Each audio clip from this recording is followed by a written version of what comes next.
మహబూబాబాద్ పట్టణంలో విద్యార్థుల సమస్యలు పరిష్కరించాలంటూ పీడీఎస్యూ ఆధ్వర్యంలో భారీ ర్యాలీ ధర్నా నిర్వహించారు. పెండింగ్లో ఉన్న స్కాలర్షిప్లు, ఫీజు రియంబర్స్మెంట్ నిధులను వెంటనే విడుదల చేయాలని విద్యార్థులు డిమాండ్ చేశారు. అలాగే పాలిటెక్నిక్ విద్యార్థులకు గుదిబండగా మారిన జీవో నెంబర్ 97ను తక్షణమే రద్దు చేయాలని కోరారు. పీడీఎస్యూ ఆధ్వర్యంలో విద్యార్థులు ఆర్డీఓ కార్యాలయానికి ర్యాలీగా చేరుకొని అనంతరం కార్యాలయం ఎదుట ధర్నా నిర్వహించారు.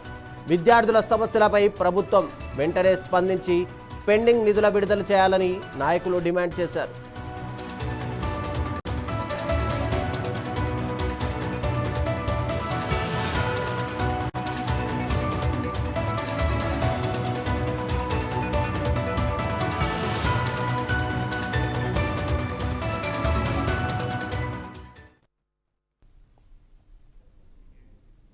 సీఎం సొంత ఇలాకాలో పాలిటెక్నిక్ విద్యార్థులు రోడ్డెక్కారు.